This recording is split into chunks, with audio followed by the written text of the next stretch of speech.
Thank you for joining us today. As you can see, we have a full house.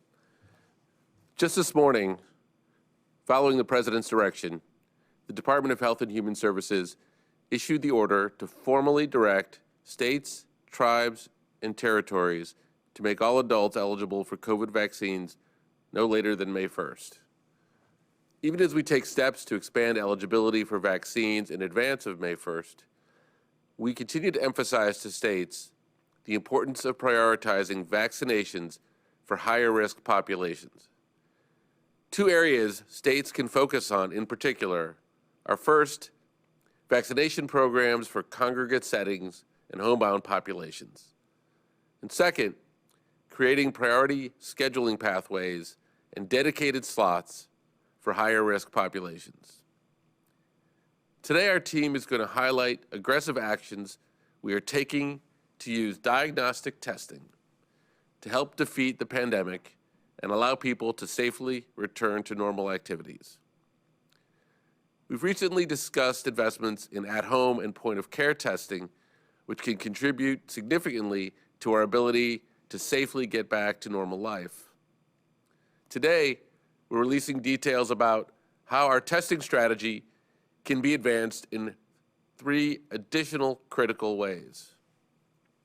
First is how we can reduce the disparities in health outcomes by investing more testing resources in underserved communities. We will also discuss how we will get critical therapies to underserved communities. Second, our investments we are making in testing to increase screening and surveillance. And third is how we can strategically invest in testing to ramp up the safety of schools and get them back open. First, you will hear from Dr. Nunez-Smith. She will then introduce Carol Johnson, the White House testing coordinator. She will introduce Dr. Walensky and then Dr. Fauci. Between all of them, you will hear how various elements of our testing strategy come together. And with that, I'll turn it over to Dr. Nunez-Smith. Thanks so much, Andy. And good afternoon, everyone. As Andy said, we are continuing to advance robust efforts to ensure equity in our federal COVID-19 response. Making sure there is equitable access to all COVID-19 resources. So whether that is access to PPE or masks, access to vaccines, access to testing, as you will hear much more about in today's briefing, or access to treatments. And today I'm here to provide an important update on how this administration is making COVID-19 treatments more accessible and available for the American people, particularly those in the hardest hit, highest risk communities. We are working to improve access to one specific class of therapies, the monoclonal antibodies. And you've heard Dr. Fauci discuss the benefits of these therapies previously. There are currently 3 monoclonal antibodies that have been authorized by the Food and Drug Administration for emergency use, with the most recent authorization coming just in February. The positive impact of these treatments has become pretty clear. For individuals who are diagnosed early with COVID-19, that's early testing, and who, although they're currently doing okay, are really at risk of getting pretty sick, these treatments can make a huge difference in preventing them from developing severe illness from COVID. In fact, Eli Lilly's newest monoclonal antibody combination therapy has shown the ability to reduce COVID-19 related hospitalizations and deaths by up to 87%. So the National Institutes of Health, and the Infectious Disease Society of America, that's an association of over 12,000 physicians, scientists, and public health experts. They specialize in infectious disease. They both formally recommend the use of this treatment in patients with mild or moderate COVID-19 who are at high risk of progression to severe disease. So these recommendations by the NIH and by IDSA send a really strong signal to patients as well as providers all over the country. A message that these treatments are efficacious. They show enough promise in clinical studies to recommend their broader use during this pandemic to help us save lives. And we are certainly tracking all the latest science and updating clinical recommendations as needed. For all Americans, these treatments for COVID-19 are free, and the cost of administering them is covered by Medicare, Medicaid, and most private insurance companies. And these therapies are already available across the United States, and we've shipped these treatments to over 5,000 sites across the country. So that's hospitals, emergency rooms, urgent care settings, physicians' offices, and infusion centers. But there is still work to do to make sure that these treatments are available and accessible to the highest risk communities, those communities that have faced high burdens of COVID-19 over this past year. So today we're announcing a new $150 million agreement signed by the Department of Health and Human Services, specifically to help us make sure that any individual and any community who meets the clinical criteria can have access to these important therapeutics. These funds will help us go beyond those existing 5,000 sites to help get these therapies to folks in other settings as well, giving us the ability to continue to meet people where they are. This new effort is going to speed assistance to hard-hit communities, really increasing the use and administration of the monoclonal antibody therapies, preventing hospitalization and death. This assistance may include additional staffing, infusion center capacity in both traditional and non-traditional healthcare settings, and the equipment necessary to administer this intravenous infusion, as well as being sure we increase awareness among healthcare providers and patients about the treatment options that are available, including where and how to access them.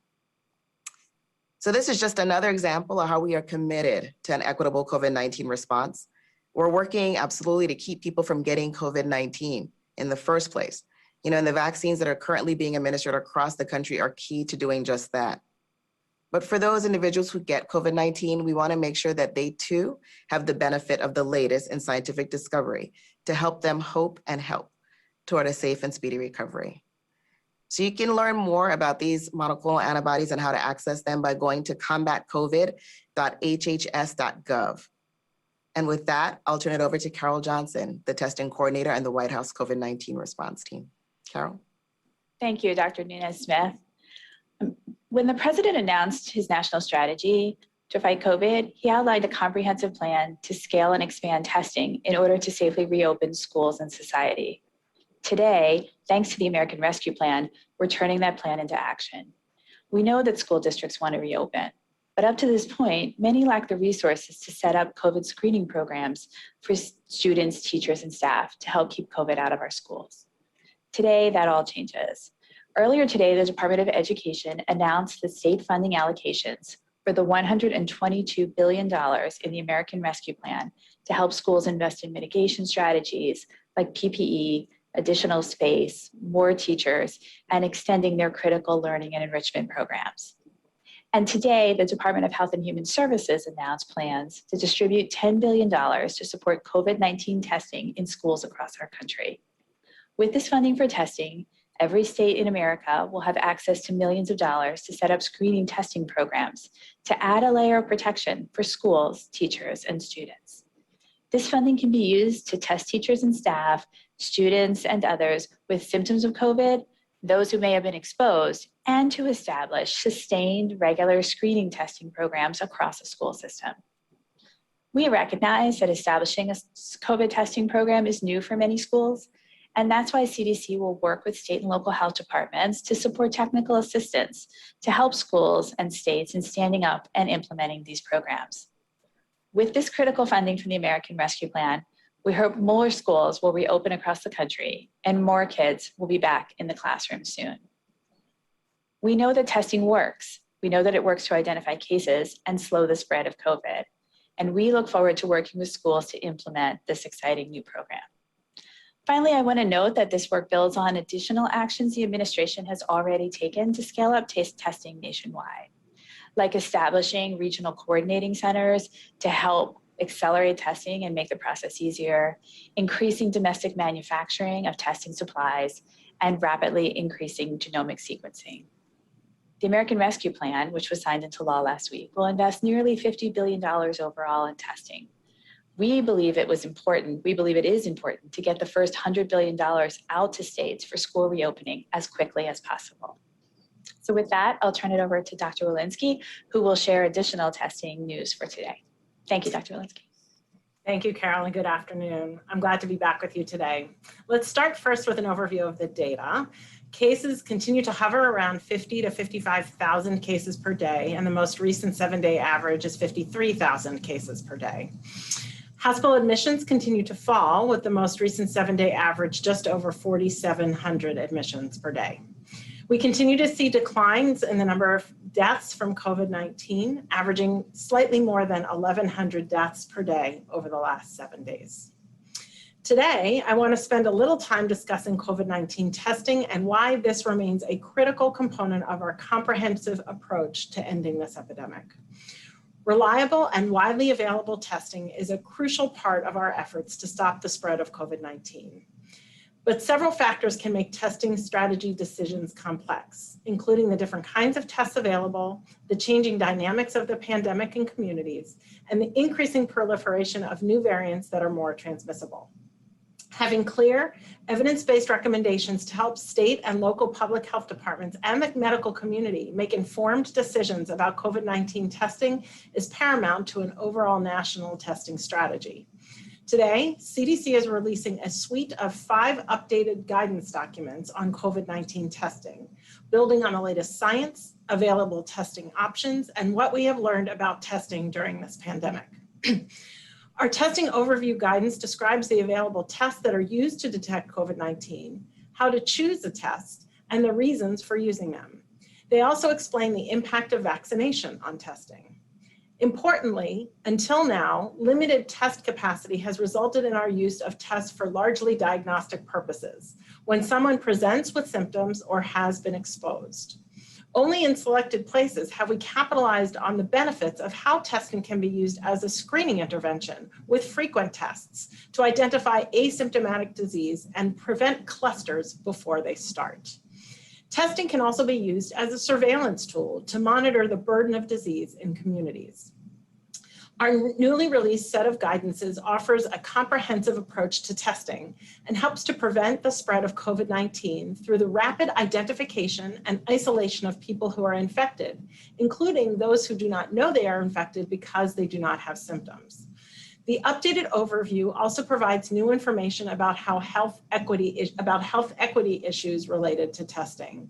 To end this pandemic, everyone must have equal access to affordable and timely testing with fast turnaround time for results to identify infections and reduce community spread.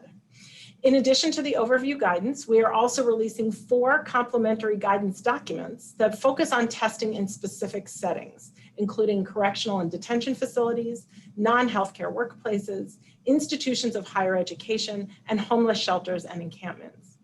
Each of these companion documents, guidance documents, provide tailored recommendations that take into account the unique circumstances and risks for COVID-19 spread in the different settings. Today's updated guidance is intended to help public health officials, medical providers, school and justice system administrators, and others make decisions about setting up testing programs in their communities. All 5 guidance documents are now posted on our website at cdc.gov.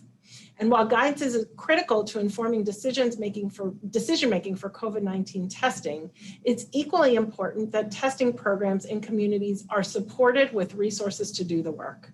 This requires much needed and long overdue resources. So I'm proud to share that CDC is announcing new funding for $2.25 billion in grants to public health departments, on average $20 million per grant to more than 100 health departments, to address COVID-19 health disparities and advance health equity among people who are at high risk and underserved, including racial and ethnic minority groups and people living in rural areas. A large component of this funding will focus on strategies to improve testing and contact tracing, along with funding to support continued implementation of prevention strategies for COVID-19. These funds will provide much needed funding to states, cities, counties, and rural locations. I'm so excited to report that this funding represents CDC's largest investment to date to support communities that are affected by COVID-19 related health disparities, especially those in high risk and underserved groups. This is truly a historic investment for CDC and an important step forward to help hard-hit communities turn the corner on this pandemic. Thank you, and I'll now turn it over to Dr. Fauci. Thank you very much, Dr. Walensky. I'm just going to change topics somewhat just for the next minute or two to give you an update in the context of vaccines and what we are learning in the longer range as we go from the EUAs. This slide is a familiar slide that I've shown a couple of times at these briefings. Just to summarize, we have 3 vaccines that have been proven to be highly efficacious, namely within the context of the clinical trial, they work. Now the question is, what happens when you get out into the real world? Next slide. We refer to this as the difference between efficacy and effectiveness. Efficacy is what you show in a clinical trial. Effectiveness means what happens when you use that in the real world. And what we are seeing is that, in fact, these types of vaccines that I just mentioned are working. Let me give you just a couple of quick examples among several. This is a study from Israel in which 600,000 newly vaccinated people with the Pfizer BNT vaccine were matched against 600,000 controls. Look at the right-hand part of the slide. 7 or more days after the second dose, the effectiveness of this vaccine in the community was well within the range of the efficacy of the trial, 92 to 94%. Next slide. This is a slide from the UK in which regular asymptomatic testing was done among healthcare providers who did the same kind of routine testing that many of us do. It was shown that in an arena and a context in which there was a variant, B117 predominated in England, again, you had a very high degree of effectiveness 7 days after the second dose, as shown here with 85%. Next slide. Back to the United States, in the Mayo Clinic, in this study of individuals who underwent routine pre-procedural testing, coming into the hospital for a sigmoidoscope, a colonoscopy, dental procedures, or what have you. They were tested, and it was found that after adjustment for confounding factors, there was an 80% reduction in the risk of a positive screening test in people who received 2 doses of an mRNA vaccine. And then finally, on this last slide, in Israel and in Spain, the study in Spain showed that viral load is a proxy for infectivity. And then in a study in Israel, they found out when there were breakthrough infections, either among vaccinated individuals or those who were not vaccinated. When you look at the viral load in the nasopharynx, it was decreased 4-fold for those who actually were within 12 to 28 days of the first dose of vaccine. Bottom line, the vaccines work in the real world. Not only are they efficacious, but they are effective. Now back to you, Andy. Thank you. All right, why don't we take questions? All right, first question, we will go to Shannon Pettypiece with NBC. On the school testing, there's been concern from schools that they are not able to use the rapid tests for asymptomatic students unless they get one of these CLIA waivers. And they say there's been a big issue with them being able to use the rapid test. So does this guidelines that you're putting out today, is that going to open the door for schools to use the rapid test more easily in asymptomatic students? Let me ask Carol to take that.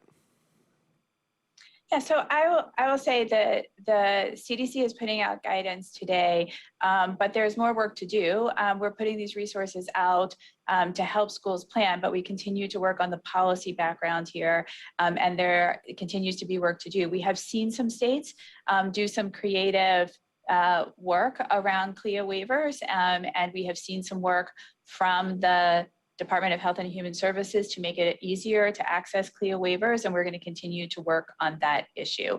I will also point out that just yesterday, the FDA made a policy announcement about making it easier for tests to get authorization for asymptomatic screening use. So again, much more work to do, but we are continuing to move forward on the policy environment here to support screening testing. And Dr. Walensky, is there anything you want to add to that? Nope. Nothing to Okay. add. Next question. Next, we'll go to Cheryl Stolberg with the New York Times. Thank you for taking my question. I'm wondering what metrics you are going to apply to measure the effects of the spending on testing and the other mitigation measures. How much will this hasten the end of the pandemic or bring about the reopening of schools and the economy? How quickly will that happen, and how will you measure it? It's a broad question, so I would invite anyone to take that. Carol, is that something you want to start with?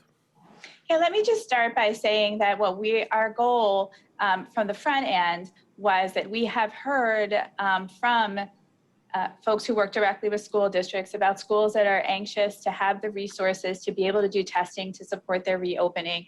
So as part of our broader goal the president's broader goal to safely reopen schools, we want to make sure there are resources available to do that. And we are continuing to track school reopening with our colleagues at the Department of Education. But our main message here is that we want schools to have the resources so that they can add this layer of mitigation that the CDC guidance on school reopening has pointed out can be an added protective factor. We know there are many schools that want that. We know there's schools that have tried to do it and have struggled to have the resources to do it. And so we want the resources out there, and we want to track school reopening. Anybody want to add to that? Maybe I'll just add that there are a lot of metrics that people are using. We're looking at wastewater for disease burden in communities. We're looking at hospitalization rates. We're looking at clusters and outbreaks in these schools that implement these screening strategies. So I think that there are a lot of metrics that we can impose. Of course, there are a lot of moving parts. Not only are we ramping up testing, we're also ramping up vaccination.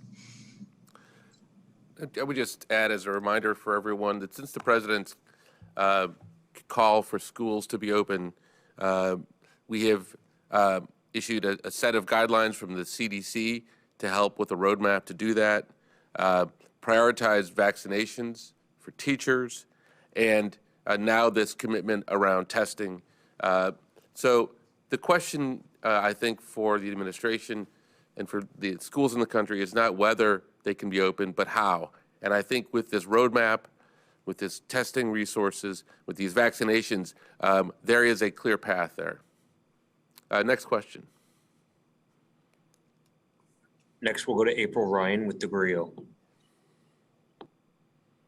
Thank you. I want to get back to the issue of children and vaccinations. What is the current research showing right now as it relates to vaccinating school-age children? And I ask that because I'm hearing from doctors that there is a concern about the possible change in the genetic profile by 2 of the vaccinations versus the Johnson & Johnson. If you can give me a comment on all of that, all of the above. Thank you. Dr. Fauci? Yeah, thank you, Andy. Thank you for that question, April.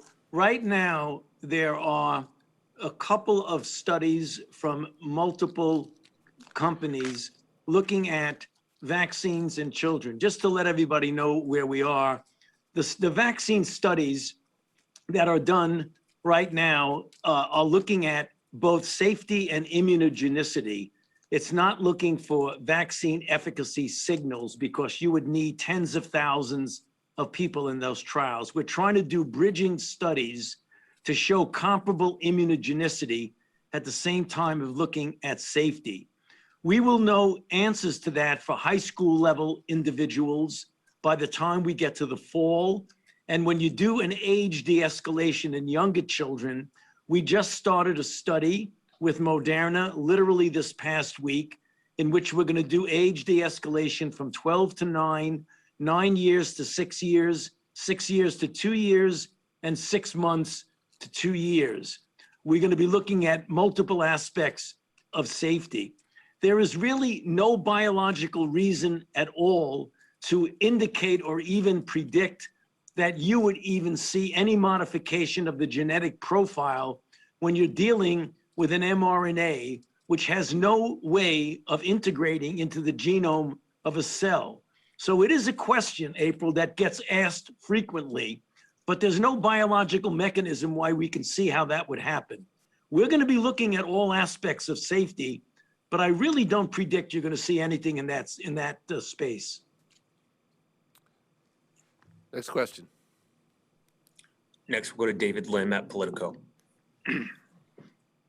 Hi, thanks for taking my question. I wanted to ask about the testing announcement today, specifically supply of tests and what types of tests school districts will have access to, and if CDC is setting up a mechanism for purchasing those tests for distribution, because it seems that there are still relative limitations considering the number of students that are in K through 12 schools.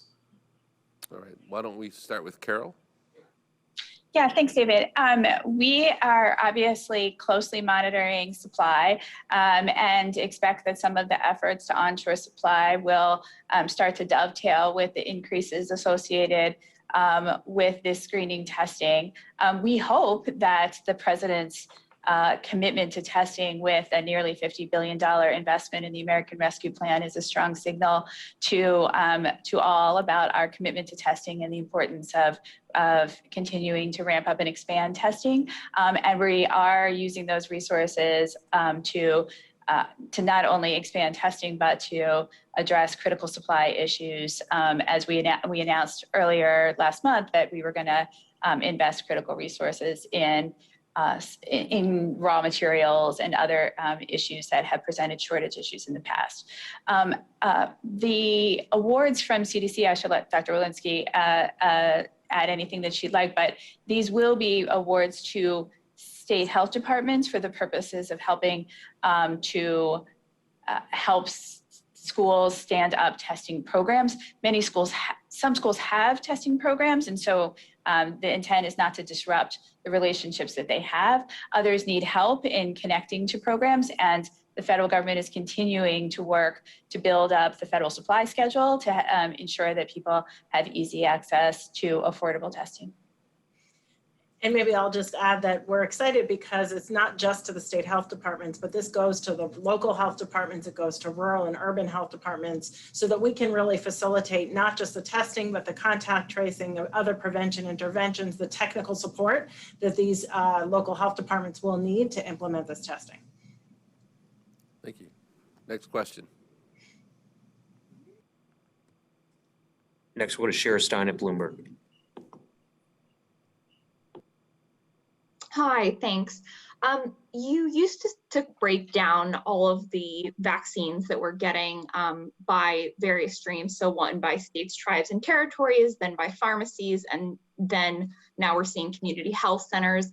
Can you break down how many vaccines, specifically for the 22 million total doses the White House press secretary announced for next week? So basically, so we can better understand where all the vaccines are going. Let me give you a rough, this is not a precise answer, but I'll give you a rough approximation. Somewhere in order of a third of vaccines are going to retail pharmacies. Something in the order of half are going to the healthcare systems, healthcare providers, hospitals, et cetera. We've got a large piece after that going, most of the rest to big community vaccination centers, and then an increasing share to community health centers, mobile vans, et cetera. Now, the reason that that can't be precise is there's some overlap in that states are each distributing their vaccinations into a variety of those channels, and so you can't really give a complete picture because we're sending vaccines directly to, say, community health centers, and so are states. But the numbers are somewhat rough in there. But Dr. Walensky, anything you want to add or change about that? No, that's exactly. If the states are distributing to pharmacies, but there's also getting a federal supply, it makes it hard to tease apart. But that's exactly what I would have said. Okay. Next question. Last question, we'll go to Ricardo Alonso Zaldivar at AP. Hi, thank you for taking my question. Can you hear me? We can. Okay, thank you. Yeah, my question is for Dr. Walensky. And I was just wondering, with the new guidance today, could you please review, underline for us, what is the value added from this new guidance when compared to the previous layers of CDC guidance that we've had? Thank you for that question. So this new guidance actually is really quite extensive compared to prior. It's an expansion of the description of the kinds of tests, how might one choose a test, the addition of the intended use of each of the individual tests, the addition of health equity as how we would use these tests to ensure that we have equitable distribution, that there's a rapid turnaround time in all of these settings, the expanded availability of screening tests and how one might consider using diagnostic tests as well as screening tests, and then some discussion about how we would interpret these tests in the context of vaccinated individuals. And then, of course, a menu of guidance on specific settings and how you would use the test, both from a diagnostic standpoint, but as well as from a screening and surveillance standpoint. I want to close with one of the comments that President Biden made the other day, which is that help is here. It's not even 60 days into the administration, and I would just summarize that your government is acting with urgency, acting even as people are being asked to maintain wearing masks. The government is moving as quickly as possible, acting with speed of moving checks to the American public, near 100 million already. Speed of vaccinations, near 100 million since January 20th. The speed of testing dollars moving out into the field, as Carol Johnson said today, with over $10 billion getting out the door quickly. And the speed of action on all of the areas needed to support the public from the most recent legislation that was passed. So I want to thank everybody at the government and who is part of this effort for the great speed with which we're acting on behalf of the public. With that, thank you, and we will be here again on Friday.